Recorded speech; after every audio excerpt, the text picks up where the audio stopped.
감사합니다. 잘 오셨습니다. 인사하겠습니다.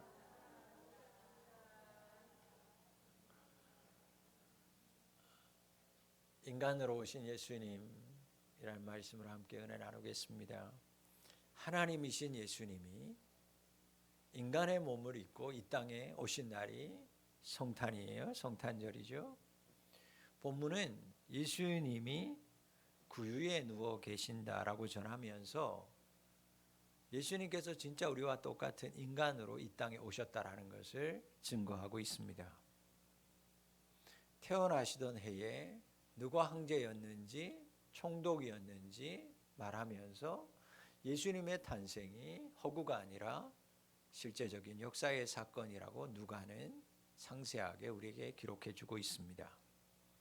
예수님께서 태어나시던 그 해의 로마의 황제, 오늘 성경에 보면 가이사 아구스토라고 말하고 있어요. 가이사라고 하는 건 여러분 시저 들어보셨죠?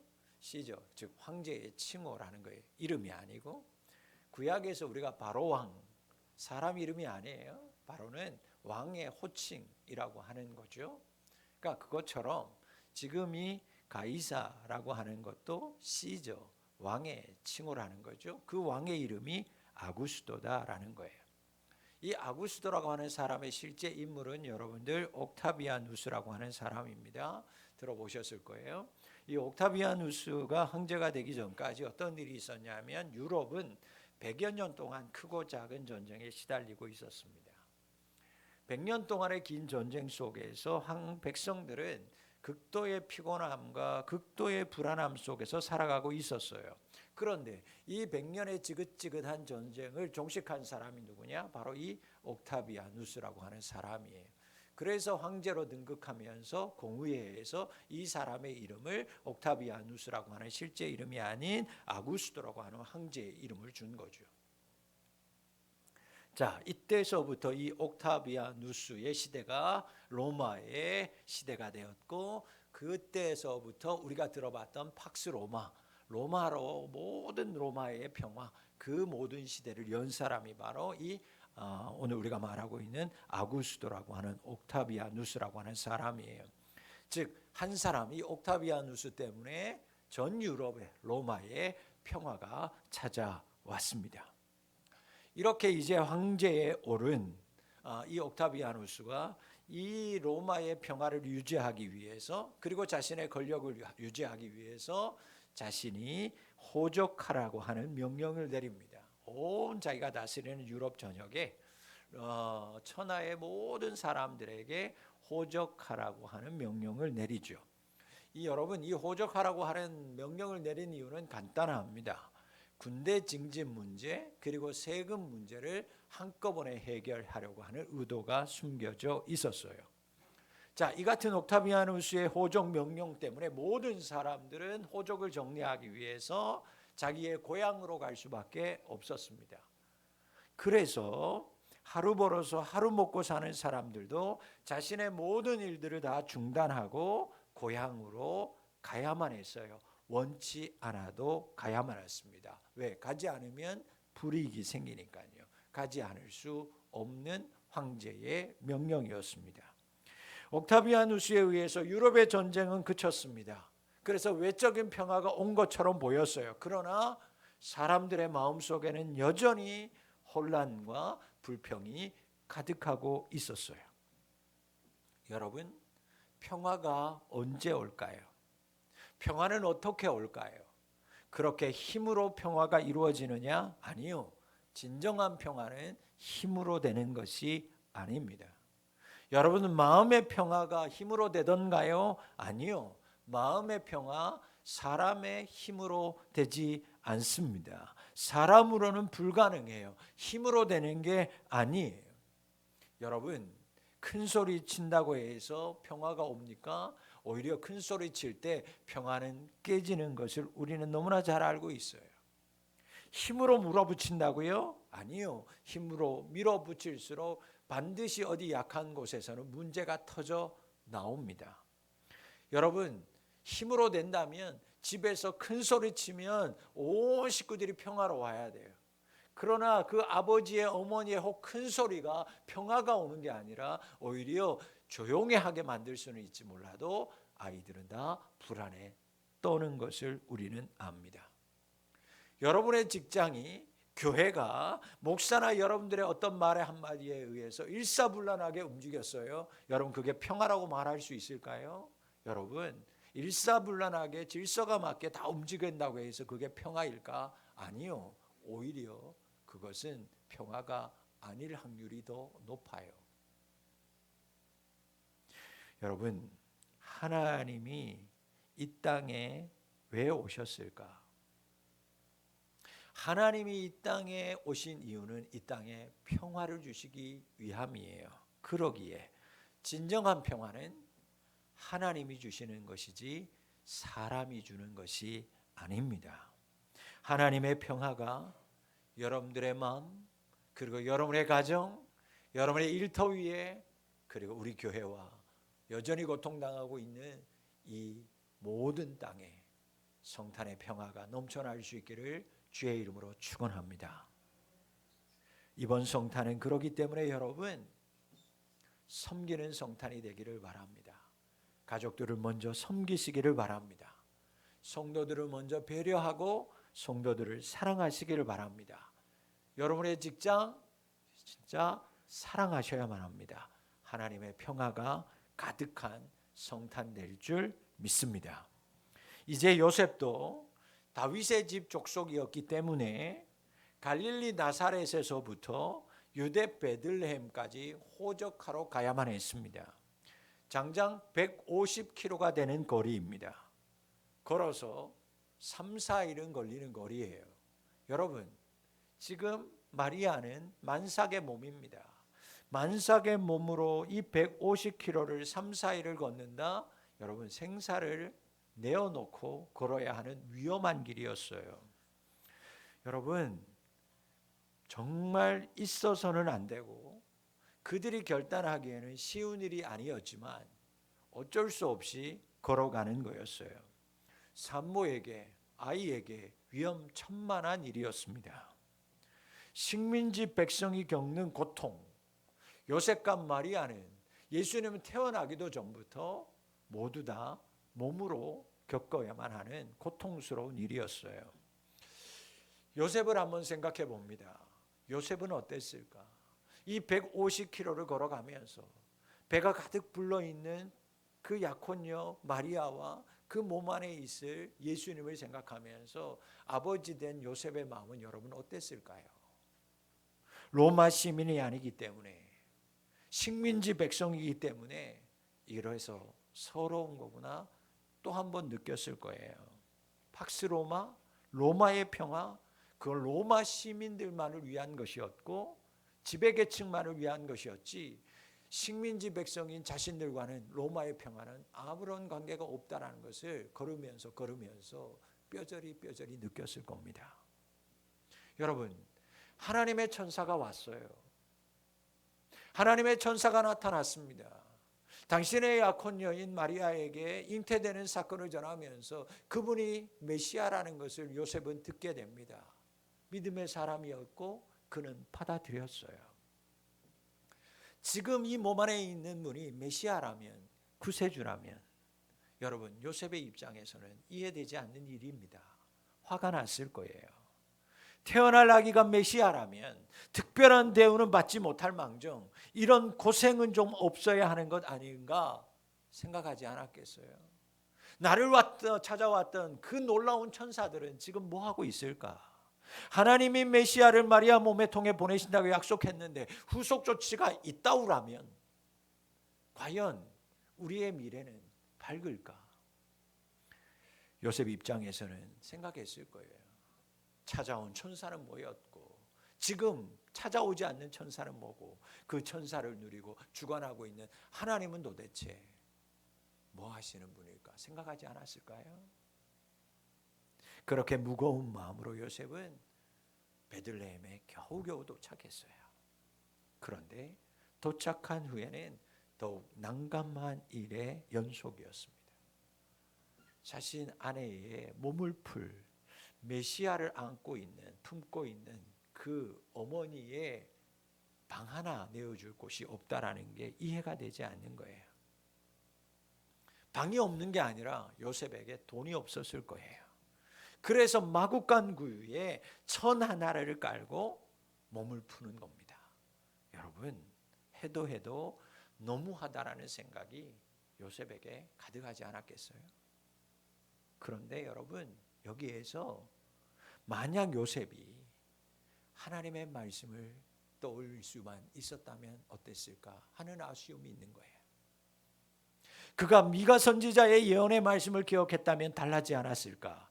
여러분, 미가 5장 2절 말씀은 이렇게 예언했습니다. 함께 한번 볼까요? 미가서 5장 2절 말씀입니다. 같이 봉독합니다. 베들레헴아, 베들레헴 에브라다야, 너는 유다 족속 중에 작을지라도 이스라엘을 다스릴 자가 내게서 내게로 나올 것이라. 그의 근본은 상고의 영원에 있느니라. 베들레헴 에브라다에 대해서 예수님 탄생하기 700년 전에 미가 선지자를 통해서 하나님이 예언합니다. 작은 마을 베들레헴에서 메시아가 태어난다. 그분은 태초부터 계셨던 분이다. 하나님이 예수님 탄생하기 700년 전에 예언하신 말씀을 만약 요셉이 떠올릴 수만 있었다면 그의 걸음은 달랐을 거예요. 여러분, 옥타비아누스 황제는 자신의 지혜로 로마를 더 잘 다스리기 위해서 징집 그리고 세금 문제를 한 번에 해결하기 위해서 기가 막힌 묘수를 냈지만 사실은 그의 뒤에서 역사를 주관하시는 하나님이 미가의 예언을 성취하시기 위해 황제의 입을 통해서 호정 명령을 내리신 거였어요. 여러분, 만약 이 명령이 없었다면 요셉과 마리아는 150km나 되는 거리를, 그것도 만삭의 몸으로 이동하는 일은 절대 없었을 거예요. 제정신이라면 이렇게 할 수 있는 사람은 아무도 없습니다. 여러분, 옥타비아누스가 온 천하를 다스리는 것처럼 보였지만 실제는 하나님께서 그의 뒤에서 온 세계를 통치하고 계셨다라는 거예요. 이것을 알 때 소망이 생깁니다. 여러분, 이것을 알 때 새 힘이 솟아납니다. 그러나 안타깝게도 요셉은 말씀을 떠올리지 못했어요. 요셉은 자신에게 있는 이 힘든 일들만을 생각했어요. 그러므로 사랑하는 성도 여러분, 힘들수록 먼저 믿음으로 하나님을 보시는 성도님들이 되시기를 바랍니다. 그 힘들고 어려운 일 뒤에서 이 모든 것들을 역사하고 있는 분이 나의 하나님이라는 것을, 하나님이 계심을 믿음으로 바라보는 자가 될 수 있기를 바랍니다. 그때 여러분들의 생각이, 여러분들의 입술이 바뀌게 될 줄 믿습니다. 2023년 여러분들 안에 일어난 일들 중에 해석하기 힘든 일들이 참 많이 있었을 겁니다. 이성적으로 남들이 안 되는 일들도 많았을 거예요. 내가 하나님의 자녀인데 보호받고 사랑받기보다 괴롭힘받고 힘든 일들이 어쩌면 개인적으로 많았을 수도 있을 거예요. 내가 간절히 원하는 것들은 이루어지지 않았고 오히려 원하지 않는 것들이 찾아와서 여러분들 힘들게 하는 순간이 많았을 겁니다. 하나님 앞에 기도했는데, 그래도 하나님 믿었는데 그런 일들이 일어났습니다. 그래서 피곤합니다. 그래서 힘들어요. 때로는 원망합니다. 하나님이 왜 내게 유독 이러실까? 그러나 사랑하는 성도 여러분, 하나님은 그럼에도 역사를 주관하시는 하나님이십니다. 그럼에도 불구하고 완전하시고 선하신 하나님이에요. 여러분의 2023년의 인생을 주관하시는 하나님, 그러기에 그 하나님을 바라보는 자가 될 수 있기를 축복합니다. 눈에 보이지 않지만, 눈에 보이지 않는 하나님이어서 우리가 바라보는 것들이 힘들지만 그럼에도 불구하고 하나님이 지금도 나를 주관하시고 이 역사를 주관하고 계심을 바라볼 때, 믿음의 눈으로 그 하나님을 바라볼 때 해석하는 능력이 달라지고 고백하는 역사가 달라지게 됩니다. 이사야 선지자는 이렇게 얘기합니다. 주님을 앙망하는 자, 즉 하나님을 바라보면 독수리가 날개침과 같이 올라가는 인생이 된다. 연약하고 뚝뚝 떨어지는 인생일지라도 그 뚝뚝 떨어지는 인생을 주관하고 계시고 역사를 주관하시는 하나님을 앙망하면, 눈이 뚫어지라고 하나님을 바라보면 다시금 비상하는, 올라가는 축복이 있다. 걸어가도 피곤치가 않고 뛰어가도 고단치 않을 거라고 말씀했어요. 그러면서 하나님을 바라보는 자에게는 우리가 생각하지도 못했던 두려운 일이 일어날 거라고 하나님은 약속하고 있습니다. 또한 여러분, 시편 말씀을 보면 사람이 불안해하고 낙심하는 이유에 대해서 설명합니다. 왜 우리가 불안해하는가? 왜 우리가 낙심하는가? 하나님을 바라보지 않기 때문이라고 시편 기자는 우리에게 증거하고 있어요. 여러분, 우리가 하나님을 바라봐야 하는 이유가 여기에 있습니다. 우리가 하나님 바라볼 때 하나님이 우리를 도우십니다. 여러분의 가정에 문제가 있을 때 여러분, 그 가정으로 여러분 인도하신 그 하나님을 바라보실 수 있기를 바랍니다. 여러분의 직장 안에 문제가 있습니까? 그 직장으로 인도하신 하나님을 바라보실 수 있기를 주의 이름으로 축원합니다. 교회 안에, 국가 안에, 민족 안에 갈등이 있습니까? 나를 이 교회로 인도하시고 이 땅에 태어나게 하신 하나님을 바라보실 수 있기를 축복합니다. 그때 우리의 하나님이 여러분을 도우십니다. 마음의 평안을 누리게 하시고 하나님을 찬양하게 하십니다. 하나님을 바라봄으로 하나님 주시는 참된 평안을 누리는 우리 모든 성도님이 될 수 있기를 축원합니다. 지친 몸을 이끌고 도착한 베들레헴이었지만 마리아와 요셉을, 아기 예수님을 받아줄 곳은 아무것도 없었어요. 아무도 이 땅을 구원하러 오신 예수님을 위해서 방 한 칸 내어놓지 않았습니다. 어쩔 수 없어서 요셉과 마리아는 예수님을 마구간에 낳고 구유에 누이게 됩니다. 여러분, 부모된 입장에서는요, 가장 서글픈 날 중에 하나였을 거예요. 그러나 예수님이 인간의 몸을 입고 구유에 누우신 데는 놀라운 하나님의 섭리가 숨겨져 있었습니다. 여러분, 예수님이 친히 육신을 입고 인간이 되셔서 구유에 누워 계심을 통해서 하나님께서 우리에게 말씀하시는 것이 뭘까요? 첫 번째는 하나님이 죄인 우리와 함께하고 있다라는 것을 보여줍니다.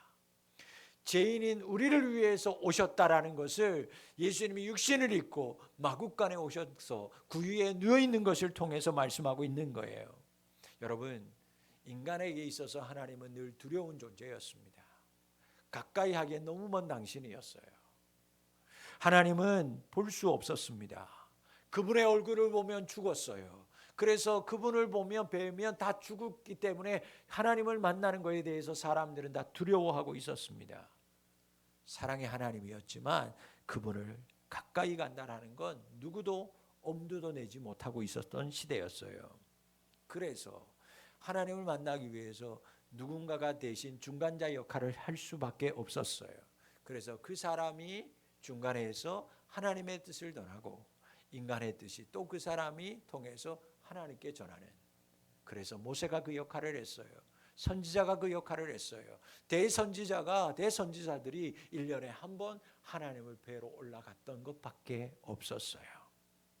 여러분, 예수님이 인간의 몸을 입고 오셨다라고 하는 말씀은 이제 누구나 그 하나님을 만날 수 있다라는 것입니다. 예수님이 인간으로 오셨어요. 그것도 마구간 구유에 누워 계십니다. 무슨 뜻이에요? 무엇입니까? 가장 연약한 모습, 가장 약한 모습으로 계심을 통해서 높고 힘있는 사람만이 아니라 힘없고 가난한 사람, 우리와 같이 가장 낮은 사람들도 이제는 어떤 방해도 없이 자유롭게 예수님께 나아갈 수 있다라는 것을 보여주시는 거예요. 여러분, 자유로운 세상이라고요? 아니요. 어디를 가도 제한이 있는 세상을 우리가 살아가고 있어요. 어디에는 이것이 있어야 돼서 들어가야 되고 어디는 이것이 없으니까 못 들어갑니다. 여러분, 이것 때문에 안 되고요. 이런 것이 있어야 들어갈 수 있는 세상이에요. 그런 세상에 예수님이 인간의 몸을 입고 구유에 누워 계십니다. 문턱을 낮추셨어요. 계급을 종식시켰어요. 민족을 하나 되게 하셨어요. 여러분, 인간의 몸으로, 그것도 가장 낮은 구유에, 냄새나는 구유에 누이신 예수님은 이 땅에 낮고 낮은, 그리고 모든 이들을 그분 앞으로 초대하고 계시는 줄 믿습니다. 이제 누구라도 그분과 함께 할 수 있게 되었습니다. 죄로 인해 두려워서 하나님 앞에 나아갈 수 없었던 죄인들도 그분이 품으십니다. 예수님께서 그들과 함께 하시고자 예수님께서 인간의 몸으로 오셨습니다. 당시에 많은 유대인들은 강한 메시아를 원했고, 강한 메시아가 오기를 원했고 기도했어요.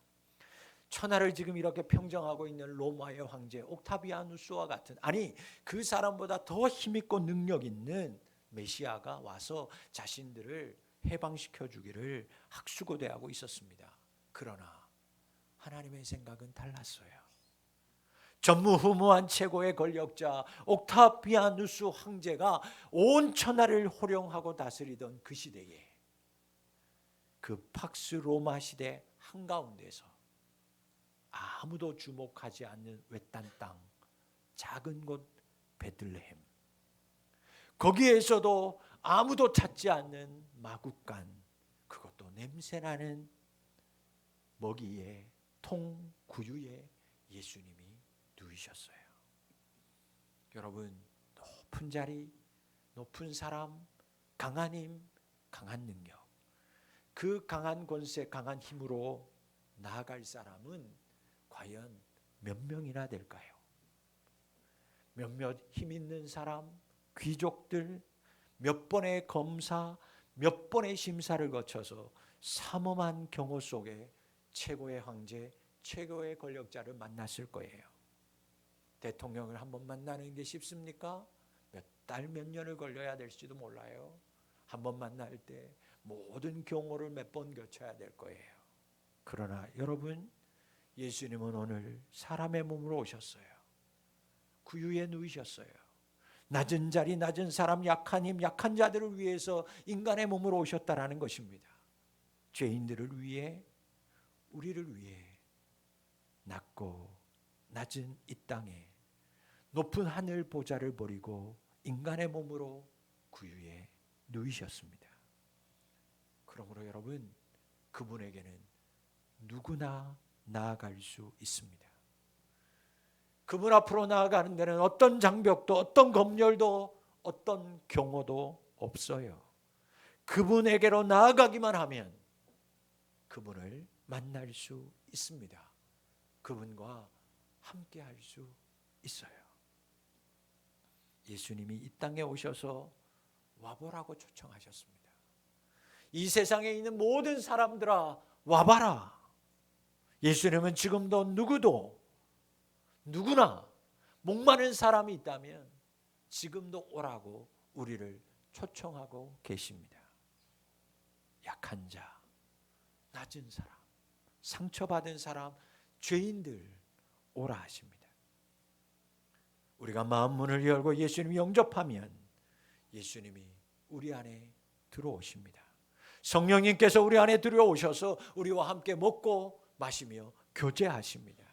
예수님은 영원히 우리와 함께 하십니다. 인간의 몸을 입고 구유에 오신 예수님은 그렇게 우리와 영원히 함께 하십니다. 여러분, 그러기에 예수님께 나아가는 자 될 수 있기를 축복합니다. 그분과 늘 함께하는 우리 믿음의 성도님들이 될 수 있기를 축원합니다. 예수님께서 친히 인간이 되셔서 구유에 누워 계신다고 하는 것이 우리에게 무엇을 말씀하시는가? 두 번째는 우리를 도와주시기 위해서 오셨다라는 것입니다.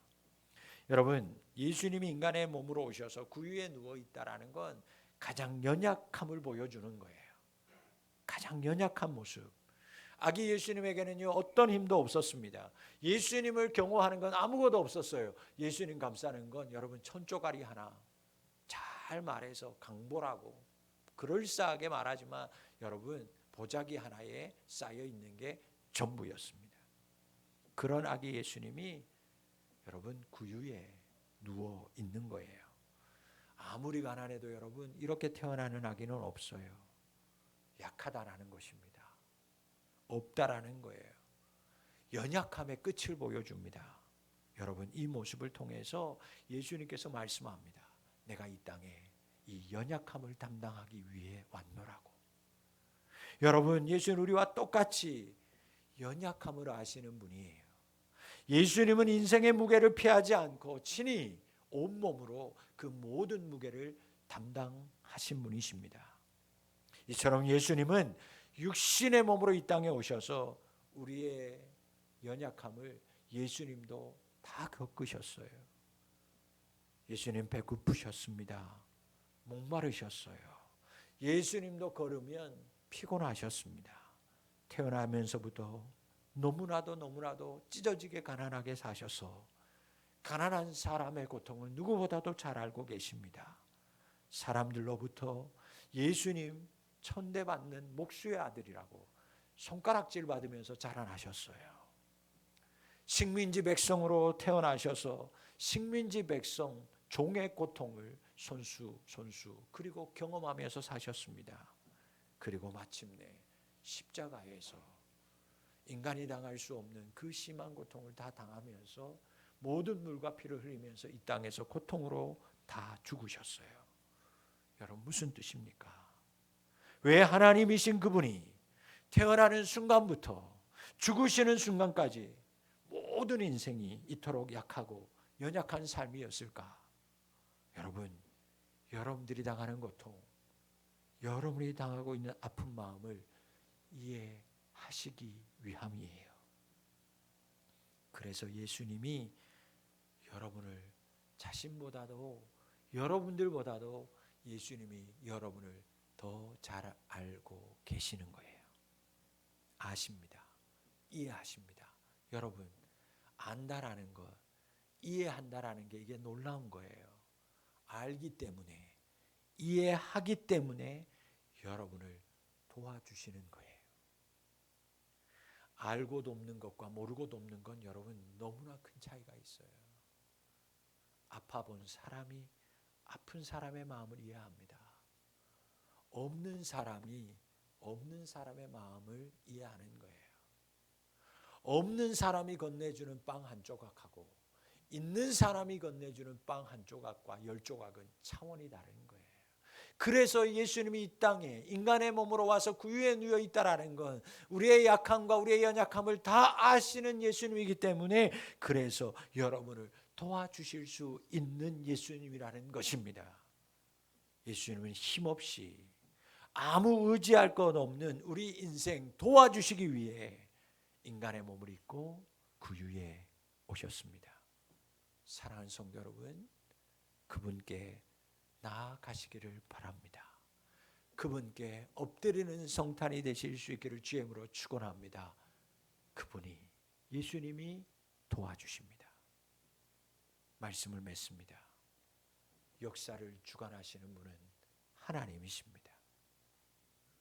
아무리 힘이 들어도 이해되지 않는 일들이 여러분 가운데 일어나도 선하게 역사하시는 하나님을 바라보는 우리 성도님들이 되실 수 있기를 축원합니다. 예수님 인간의 몸으로 오셨습니다. 그것도 구유에 오셨어요. 구유 화려하지 않습니다. 구유 소박합니다. 낮은 곳입니다. 열려있는 곳입니다. 예수님이 여러분과 함께 하시기 위해서 그렇게 인간의 몸으로 구유에 오셨습니다. 여러분을 도와주시기 위해서 그분 앞으로 나아가는 성탄이 되시고 그래서 그분과 교제하는 성탄 될 수 있기를 축복합니다. 그분께 나아가서 구하시기를 바랍니다. 그때 하나님이 주시는 성탄의 평화가 여러분의 심령과 가정과 교회 위에 넘쳐날 줄 믿습니다. 기도합니다. 살아계신 아버지, 인간의 몸으로 이 땅에 오신 성탄하신 예수님을 찬양합니다. 나를 도와주시기 위해, 나를 인도하시기 위해 이 땅에 오신 예수님, 그 예수님 앞으로 나아가게 하시고 그 예수님과 교제함으로 예수님이 주시는 평강을 누리는 인생들이 되게 도와 주옵소서. 이해되지 않는 일들이 일어날 때 그 뒤에 역사하시는 하나님을 믿음으로 바라봄으로 말미암아 독수리의 날개침과 같은 새 힘과 평강을 주님께로부터 얻어 누리는 저희들의 인생이 되게 도와 주옵소서. 주의 평화가 필요합니다. 주님 주시는 새 힘이 필요합니다. 주님, 눈을 들어 주님 바라보게 하여 주시옵소서. 예수님의 이름으로 기도하옵나이다. 아멘. 찬송.